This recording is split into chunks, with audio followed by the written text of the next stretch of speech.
Welcome to Radico Khaitan Limited Q2FY24 earnings conference call hosted by Dolat Capital. As a reminder, all participant lines will be in the listen-only mode, and there will be an opportunity for you to ask questions after the presentation concludes. Should you need assistance during this conference call, please signal an operator by pressing star, then 0 on your touchtone phone. Please note that this conference is being recorded. I now hand the conference over to Mr. Himanshu Shah from Dolat Capital. Thank you, and over to you, Mr. Shah. Thank you, Neerav. Good afternoon, everyone. On behalf of Dolat Capital, we welcome you all to Q2FY24 earnings conference call of Radico Khaitan. We would like to thank the management for giving us the opportunity to host the call. On the call, we have with us Mr. Abhishek Khaitan, Managing Director, Mr. Amar Sinha, Chief Operating Officer, Mr. Dilip Banthiya, Chief Financial Officer, and Mr. Sanjeev Banga, President, International Business. We would like to congratulate the management for stellar 36% revenue growth in P&A segment and 49% in non-MFL segment. All the best for future endeavors. Let me now hand over the floor to Mr. Abhishek Khaitan, Managing Director, for his opening remarks. Thanks, and over to you, sir. Good afternoon, ladies and gentlemen. Thank you for joining us on our Q2 FY24 results conference call. Strong growth momentum seen in Q1 was continued in the second quarter of FY24, with prestige and above category brands growing by 22% year-on-year. The growth was driven by all our core brands such as Magic Moments Vodka, which crossed 1.5 million cases sales again during the quarter. Morpheus Super Premium Brandy, Royal Ranthambore, After Dark Blue Whisky, 1965 Spirit of Victory Rum, etc. This underscores the strength of our brand portfolio. Operational excellence and clearly defined strategic roadmap. Given the increasing premiumization, our margins have shown sustained improvement. We are making remarkable progress in further expanding our luxury brand portfolio. We launched the next 2 whiskies in the Jugalbandi series of 8 Indian single malt whiskies. That is Jugalbandi number 3 and Jugalbandi number 4 at the Whisky Show in London, priced at £400 per bottle. There is a lot of mysticism about India, and the global consumers are always intrigued by the Indian culture and heritage. With our Rampur Indian single malt portfolio, we have always strived to take India to the world. The recent launch is a testament to our brand creation capabilities and celebrates an ancient Indian art form. We are rolling it out to the UK, USA, EU, Singapore, and global travel retail. Furthermore, we continue to expand the distribution of Rampur and Jaisalmer in India. Rampur is now available in over 10 states and Jaisalmer is available in 20 states. With Rampur, we have surpassed FY23 volumes in the first half of FY24.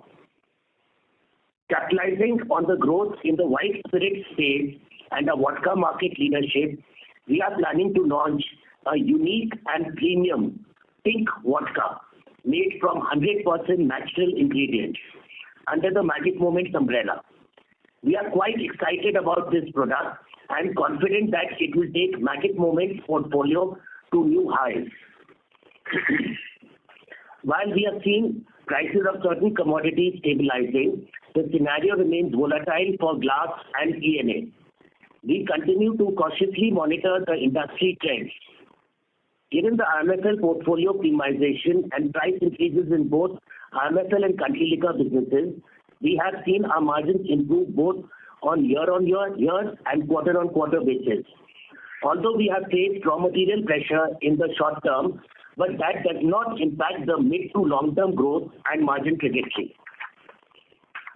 During the quarter, we successfully commissioned the new 350 kiloliters per day grain ENA distillery at Sitapur. The plant is now running at optimum capacity and achieved key operating parameters. The commissioning of the Sitapur plant not only secures long-term ENA supplies but also positions us strongly to capitalize on the future growth opportunities in the branded business with enhanced bottling capacities.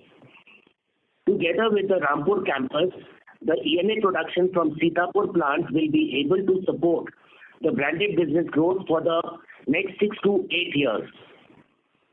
We are committed to our long-term strategy of delivering a sustainable premium volume growth. With a strong backward integration platform and dedication to brand excellence, we are confident in our ability to capitalize on the long-term growth prospects within the Indian spirits industry. We are focused on delivering a value-led growth, managing business with agility, harnessing the strength of our extensive distribution network and manufacturing platform, while we consistently improving our profit margins. I would now like to hand over the call to our CFO for a detailed operational and financial review. Thank you, and over to you, Dilip.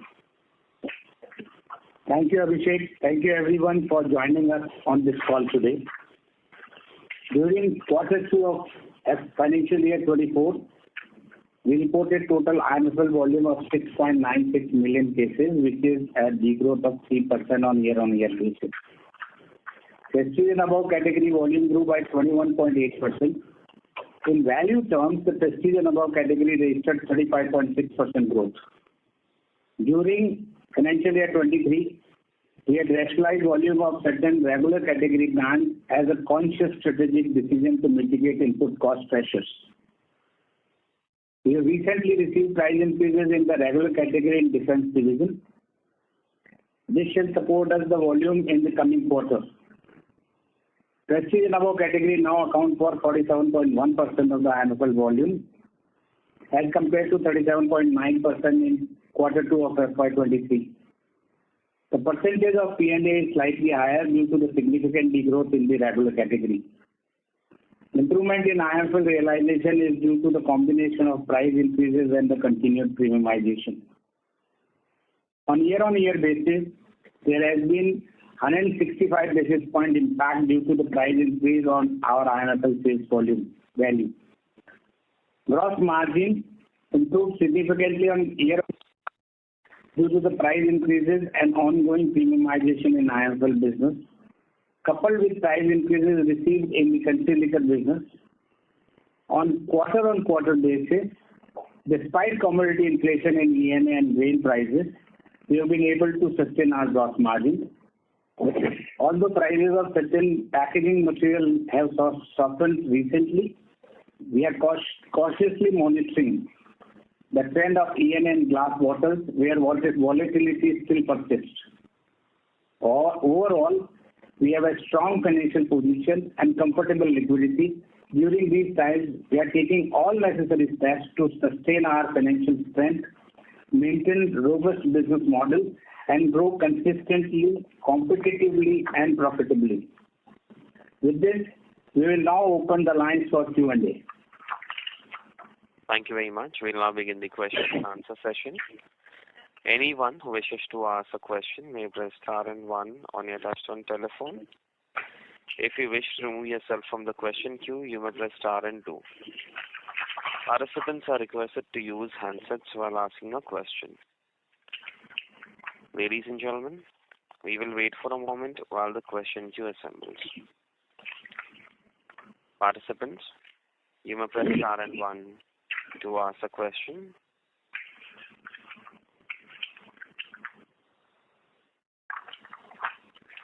The first question is from the line of Harit Kapoor from Investec. Please go ahead.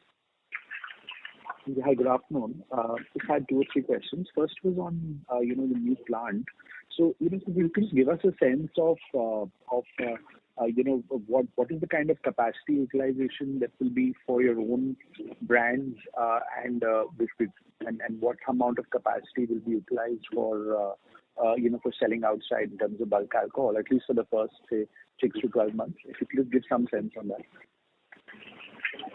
So the Sitapur plant has been commissioned keeping in view the strategic angle in mind.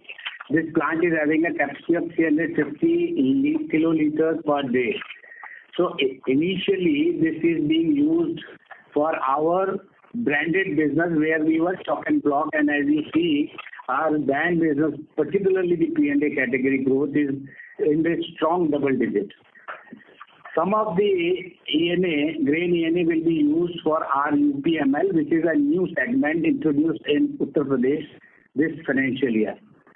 Rest of the ENA, for the time being, will be either sold to the local manufacturer or exported out of India. But with our business model, we are confident of achieving that our captive utilization in next 3 to 4 years. Okay, understood. The second thing was on the popular segment. So, you've seen, as the industry has also seen, Harit, sorry, but your voice is not coming clearly. Can you please speak with the handset?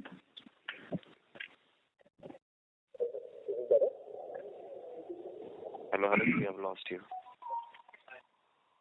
Hello, is this better? Yeah. You can carry on.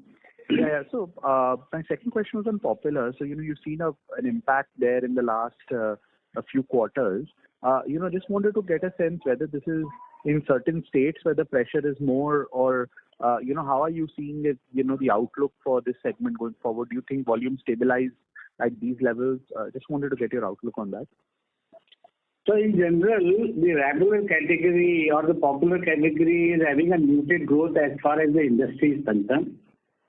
Certain states which are big states like Karnataka increased the duty by 20%. There is an impact on the demand at that price point. And UP, where there is a difference between UPML and regular category is higher, there is some downtrending. But this actually, and as far as defense is concerned, we got the recent price increases, and I think that will be arrested in Q3. Some export market where the currencies have been depreciating against dollar, there also the regular category brands are having less saliency, and because of that there is a degrowth in general in the regular category. But I think as far as Radico's business model is concerned, we will be able to come on the flat basis to some low to mid single digit volume growth in the coming quarter. Got it. And Dilipji, you mentioned the price increase in canteen. So how much is that happening? So overall, in that price category, around 6%. Okay, I have some more questions, but I'll come back. Thank you. Yeah. Thank you. Participants, you may press star and 1 to ask a question. Next question is from the line of Abneesh Roy from Nuvama Institutional Equities. Please go ahead. Yeah, thanks. So we are seeing a very strong mix change which is happening in your business. Ex of Karnataka, where is the consumer going? Because such a sharp dip in the regular category in the lower end, obviously consumption will not happen so drastically in terms of change. So obviously that consumer is going to other brands. For a lot of the multinational companies, this is a very conscious strategy.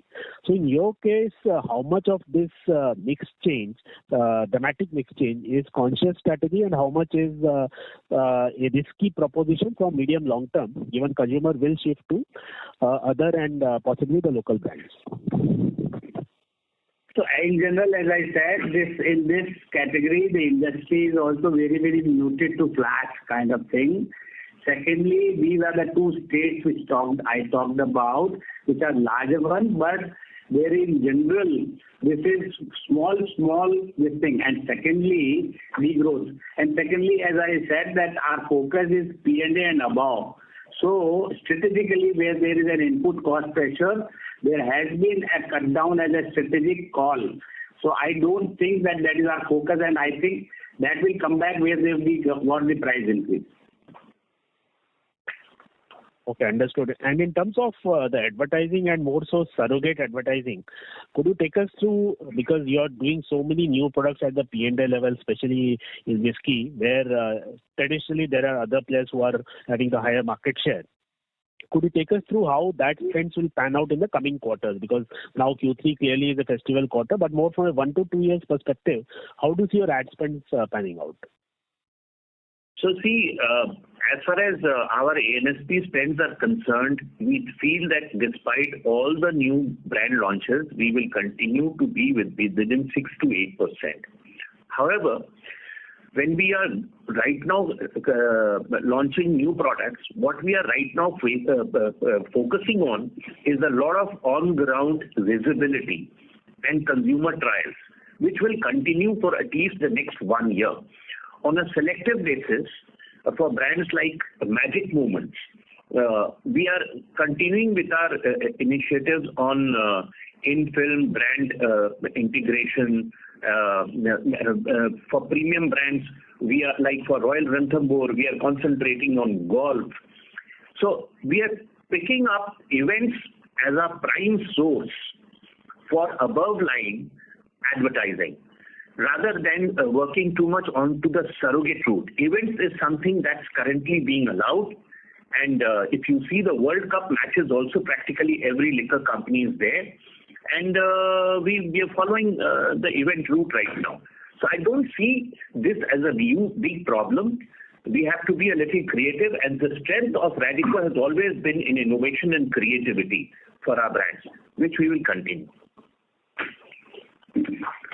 Sure, thanks. That's all from me. Thank you. Thank you. Participants, you may press star and 1 to ask a question. Next question is from the line of Pankaj Kumar from Kotak Securities. Please go ahead.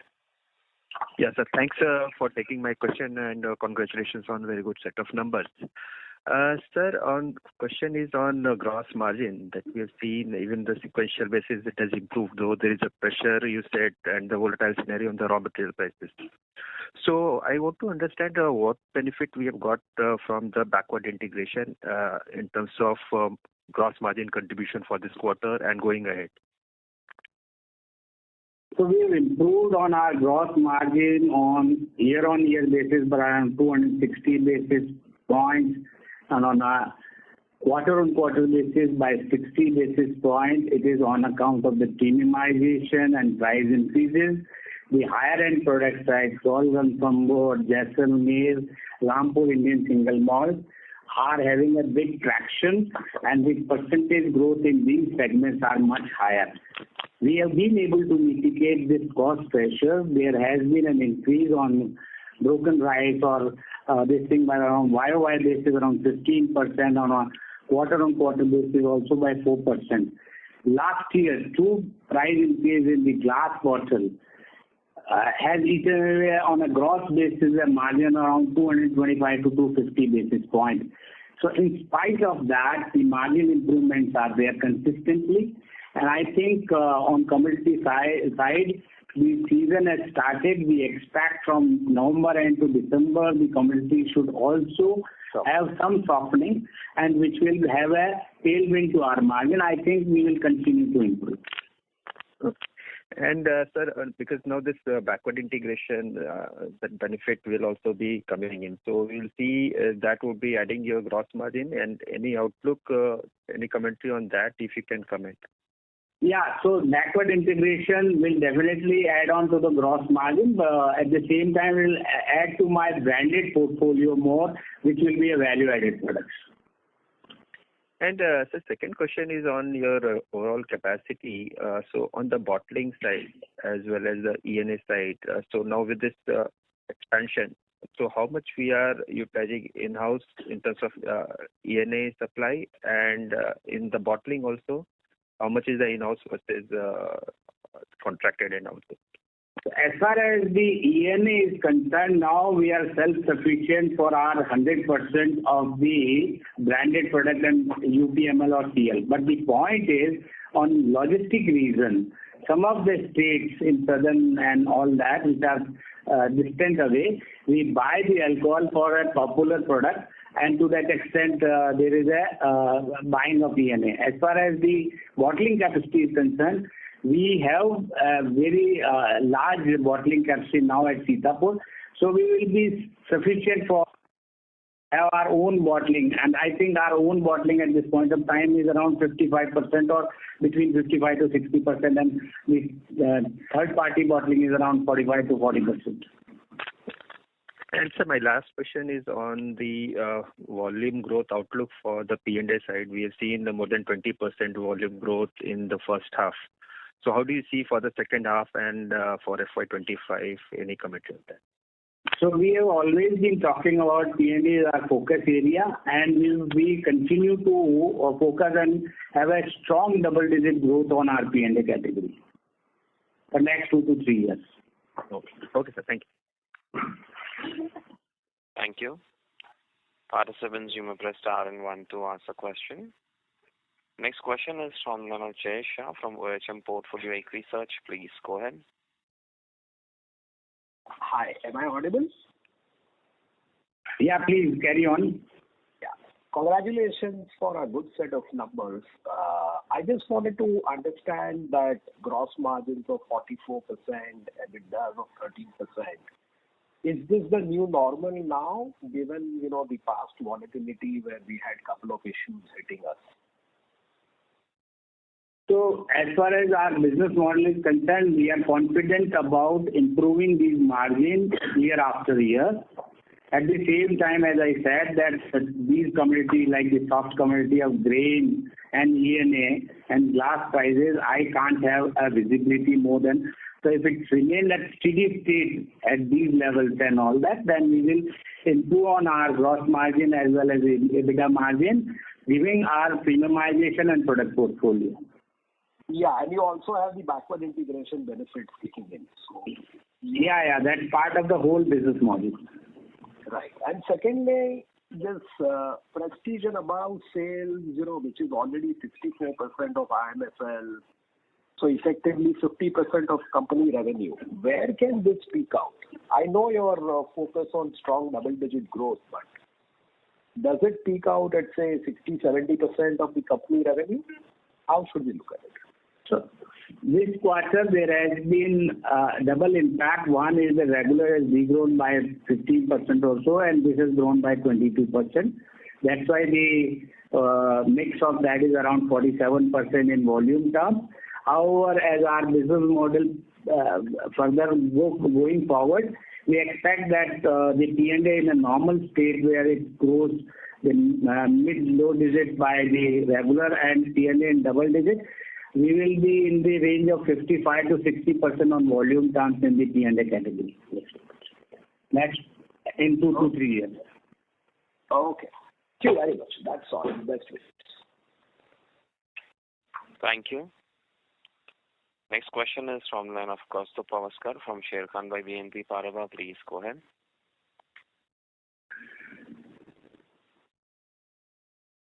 Kaustubh, may I request you to unmute your line and go ahead with your question, please? Yeah. Good afternoon.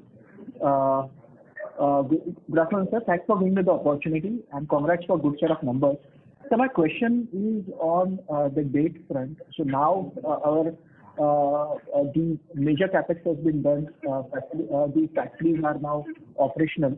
So any a timeline when we can see substantial reduction in debt, since we are expecting cash flows to improve over the next 1 to 2 years.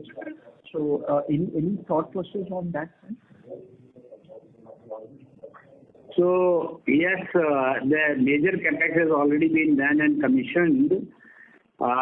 We have already guided that we will continue to, the debt will be peaked in the Q3 of this year, and then thereafter there will be continuous declining in the debt, and by 2026 and it will be a very negligible kind of debt with the business model. Right, sir.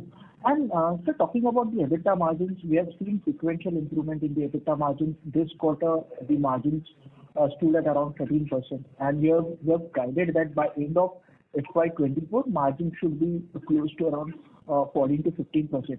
So considering the strong performance of P&A, segment, should we expect margins, EBITDA margins coming close to around 15% by end of FY24? Also the full benefits of go ahead. So as I said that margin from here onward will continue to improve. And we have already said that I think every year the margin improvement trajectory will be seen by 3 years' time, it should be a kind of late teens kind of margins. That is, we are expecting. Right. And the full benefit of the Sitapur facility should start flowing in from FY25. Is it the right understanding? Come back again, please. Full benefit of commissioning of Sitapur facility would start flowing in from FY25. So that would further support your margin. So full capacity utilization of Sitapur will be there as far as the distillation is concerned in Q3 also, and next year it will be a full year. Okay. Thanks for that. Thank you. Next follow-up question is from the line of Harit Kapoor from Investec. Please go ahead. Yeah, I just had one follow-up. The operating costs for the quarter, do they have an element of, the Sitapur, plant having, commissioned, and actually revenue hasn't come in to that extent, but cost would have come in? I just want to understand, will the revenue and cost kind of match in from Q3 onwards? They will a little upfront in Q2. So as Sitapur came into operation in the last 10 days of the current quarter 2. And next quarter onward, there will be top line also from that, and the full expenditure will also come into the P&L. So yes, it will be seen in both. No, so just wanted to check that if the employee costs or some of the other costs come in a little bit before, so that impact would have come in Q2 to some extent, and revenue would have just would have lagged a little bit in Q2. I just wanted to see if there isn't any extra cost coming in on Sitapur, which will obviously get matched by revenue in Q3.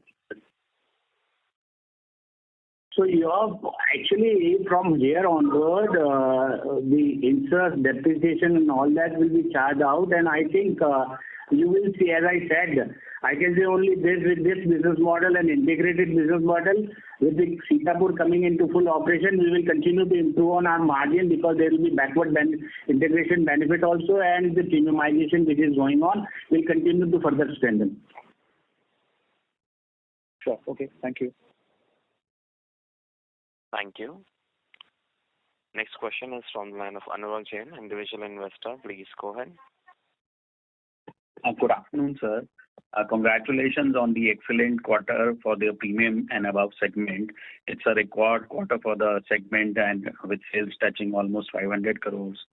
And the P&A sales have almost doubled in last 3 years, which is significantly ahead of the industry. Now, comparing, the regular segment has been has seen the lowest sales in last 5 years on a quarterly basis, barring the COVID lockdown quarter.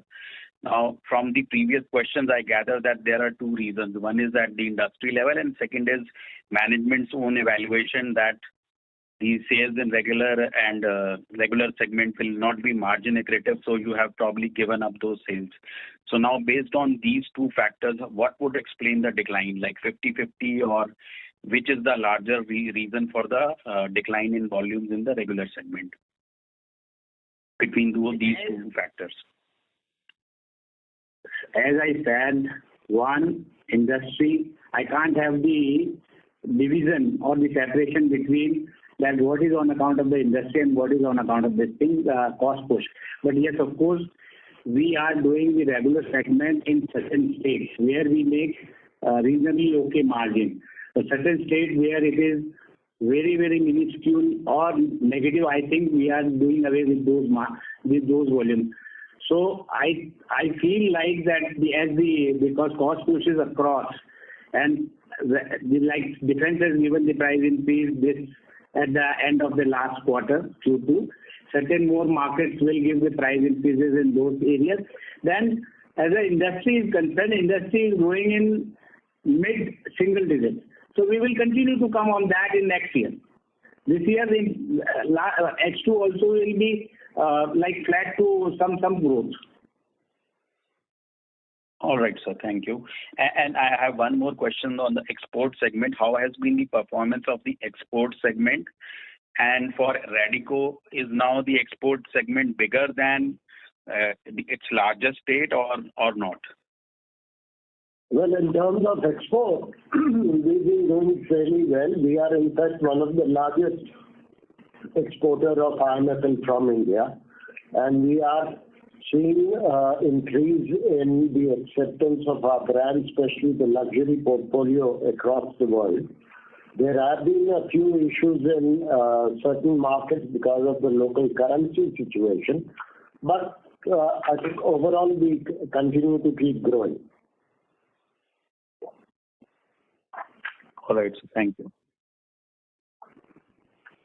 Thank you. A reminder to all the participants, you may press star and 1 to ask a question. Next question is from Sneha Jain from SKS Capital. Please go ahead. Hi, sir. Thank you for the opportunity. I just wanted to know the impact of the RM prices. What are the trajectory you're seeing them to go to, and what are the major RM prices that we are seeing being impacted, and anything like any sort of recovery or something like that from that? See, the raw material, the major raw material is grain. And as I said, that grain prices on year-on-year basis are up around 15%, on quarter-on-quarter also 4 to 5%. But all this thing shows that the crop in the northern part is good, the export has been banned and all that. So we see some softening as the mills processing and all that come on full swing. That November and onward, when there is a season, for 3-4 months we should see those prices to decline. And the major impact on account of the ENA is also on account of that. We have seen in ENA also 7 to 8% inflation on year-on-year basis, around 2% inflation on quarter-on-quarter basis. This is a major raw material. Rest all are the hard material is under softening side. The glass prices is already said that that has risen and 30-35% last year, and that is also an impact of around 225 to 250 basis on my gross margin. But glass prices continue to be like. No, now it's stable. Now it's stable. Yes. Thank you so much. Thank you. Next question is from Nirav Seksaria from Living Roots Analytics. Please go ahead. Yes. Hi, sir. Am I audible? Yes, please. Yeah. So I just wanted to know, going forward, how much revenue mix are we expecting from regular, since we are focusing on premiumization? Regular mix, right now it is around 45% versus 55% in this thing. As I said, our growth strategy is on the P&A category, where we will have a strong double digit. In 3 years' time, if we are able to do 60% of volume from P&A and 40% volume from the regular category, I think that business model will be a steady business model. Okay. And so there has been introduction of several gin brands at various price points. So how is the sales of Jaisalmer doing? Yeah, you are not audible. Could you repeat your question, please? Yeah. I just asked that there are several new gin brands entering into the market. So how is the sale of Jaisalmer doing on a comparative basis overall? See, if you compare to all the Indian brands, like Jaisalmer is pitched against the highest selling global gin brands, and Jaisalmer is priced at about 4,000 rupees a bottle. And in that segment, today we have the leading market share, and our market share will be close to about 55%. And Jaisalmer, everywhere, wherever it's gone, it's doing exceptionally well. Okay. Thank you so much. And in fact, we've launched recently Happiness Gin at about 2,000 rupees a bottle, 2,000 to 2,200 rupees a bottle. So that would be the gin which would be competing with the Indian local gins. Okay. And what is the outreach for the Happiness brand? Pardon? What is the reach for the Happiness? Like, in how many states is it available? So this quarter we are going to roll it out in about 5 states, and gradually next year we'll take it pan India. So this quarter we are rolling it out. So which 5 states is it going to hit? So voice is completely... Yeah, I'm asking in which 5 states is it going to enter? Can you repeat, please? Just a minute, sir. Much better now? Yeah, speak. Yeah, I'm asking which 5 states is the Happiness brand going to enter? So we are looking at states like Haryana, Delhi, Goa, Rajasthan, and UP. Okay. Okay, thank you so much. Thank you. Next question is from the line of Himanshu Shah from Dolat Capital. Please go ahead. Thank you. So just a couple of questions. First is our capex on the greenfield expansion of Sitapur complete, or there will be some additional spend that will come up in H2 FY24 for Sitapur plant? So Sitapur plant capex is all complete. It's a complete, but some of the payments which comes after, because these are after the performance and all that, will come in H2 also. There are certain capexes which has been done by the company. This has been to do our the Happiness. We had a new gin facility commissioned for that. We have tripled our capacity on the Jaisalmer also. So these kind of capexes, we are improving on our printing bottle capacity by around 33-35%. That will also come into play in this thing in coming year. So all these capexes are now being done on the branded business side, and in particular the P&A and luxury brand. Okay. So in this backdrop, can you guide for our capex number for H2 FY24 and FY25? So H2, the remaining capex payment side will be around 125 crores. Next year, I think the capex will be in the range of around 75 to 100 crores. Okay. And henceforth, the capex run rate should be in that vicinity, 75 to 100 crores? Yes. Okay. And 125 crores is for H2 is only the payment pending, but we would have capitalized that particular amount. Is that... No, payment pending is one part, and another, as I said, that these capexes which has been done for our premium, super premium and luxury side. We are increasing our maturation facility. There will be more cask required. So all this will continue to happen on the mall side also. Brand related. Yeah. Okay. Thanks. This is very helpful. So secondly, if you can just help, what would be the market size of vodka and gin? This is the growth run rate that we have seen in first half of the financial year, or what would have been the overall market size of vodka and gin for this particular financial year? Industry size, some color if possible. See, overall vodka market is in 3.5%, like it is 400 million cases industry. So something 10 million cases, 10.5 million. So the vodka market is about 3% of the total IMFL business in India. We are actually growing at a very healthy rate and expanding the vodka segment with our new offerings, which will continue. Okay. And what about gin, sir? Negligible at the moment. See, gin is, right now is quite negligible, but it is growing at a rapid pace, and especially like the premium gin. Gin is more at the premium side. So their volumes are quite small, but the profitability and the contribution is very high. Okay.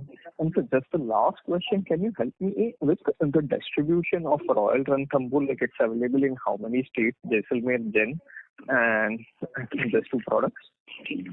So Royal Ranthambore has expanded to about 18 states, and the response to the brand is unprecedented. Though we have priced it higher than the most popular selling Scotch, the brand is well accepted, and we are now gearing up our capacities to cater to the market demand that is emerging for this brand. I think this is a future brand for Radico with unprecedented response. Okay. That's very nice and very heartening, sir. And about Jaisalmer gin, sir, and if you can also help me with 1965 gram, number of states that it's available. So Jaisalmer gin is in about 19 states. We are national brand. We are a national brand both for Jaisalmer gin and Royal Ranthambore. As far as Jaisalmer gin is concerned, Mr. Abhishek Khaitan has already told you, we are today in the region of about close to 60% market share across the gin category, and this brand is showing unprecedented results also, despite being higher price premium to most international brands. We are very hopeful. We are tripling our capacity. We have tripled our capacities as well. So I think Jaisalmer has a future in India. 1965 is in about 10 states. It is the most premium priced rum in India today. You see, rum has traditionally been seen as a cheap and medium priced product in India, but with the launch of 1965, starting with defense, it was pegged at a premium price. Now it has been expanded to the civil domestic market as well. We are in 10 markets in domestic. We hold a good more than 10% market share in defense. The brand is consistently growing, and I think 1965 will become synonymous with the category in the years ahead. It's showing tremendous response. Oh, sir, great. Thanks, sir. Thanks a lot. I appreciate it. That's it from my side. Thank you. Next question is from the line of Jay Shah from OHM Portfolio. Please go ahead. Hi. Thanks for the follow-up opportunity. I have two industry-level questions. First is, do we expect any volatility in the liquor policy because of the state elections and the central elections, whether then things will settle down? And secondly, can you comment on the impact of UK FTA if it goes through on Radico? Thank you. Let me first talk about the UK FTA. I think as an industry and especially as Radico, we welcome this FTA as and when it happens. Also because we import a lot of bulk scotch. So any duty reduction will definitely make a good impact on our costings as well.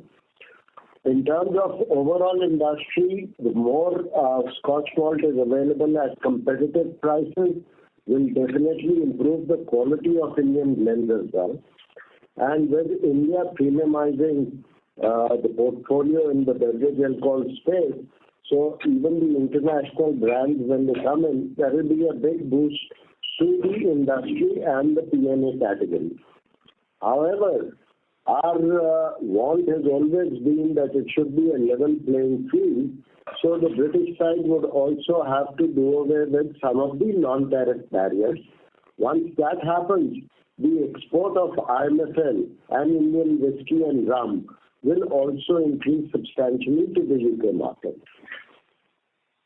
Okay. And as far as the first question goes about the state elections and everything, I think one of the major decisions which took place was removal of ENA under GST, which the GST committee took, which I think is a very welcome move for the liquor industry. This ambiguity was there for 2 years, which has been done away with. And we don't see much of any policy change because of these state elections. In fact, the state governments are very responsive to the liquor business because it's a state subject matter. So state elections will not disturb the policy and there would be stability like always. Thank you. Just a follow-up on the UK FTA. I thought since we are more into the prestige and above category, aren't the product pricing benchmark to the foreign brands like a Glenlivet and whatever gin and this, and hence some kind of a pricing impact that may happen? This is the feeling. In terms of our luxury portfolio, say Rampur is way above the Glenlivet of the world or the Shivas and some of the other 12, 15-year-old scotches. So Rampur is far above that. And even in the global international market, we're competing with all these brands at a much higher price level. So we don't see a problem with that.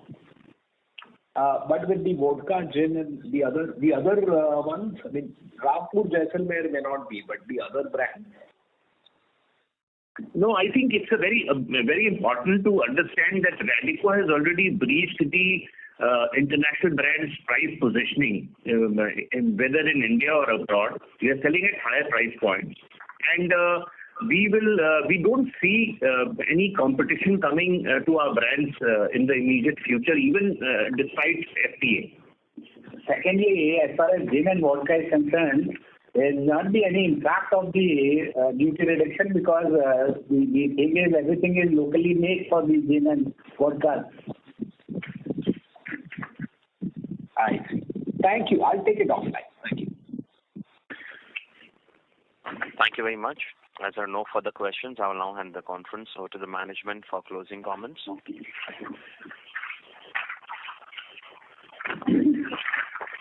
we are confident of maintaining our long-term margin expansion given the premiumization of our portfolio. Recently received price increases both in IMFL and non-IMFL, and backward integration will further strengthen this. We look forward to integrating with you on all in our next earnings call. In the meanwhile, if you have any queries, please follow up with us and feel free to write to us. Thank you very much. Thank you very much. On behalf of Dolat Capital Market Private Limited, that concludes this conference. Thank you for joining us. You may now disconnect your lines. Thank you.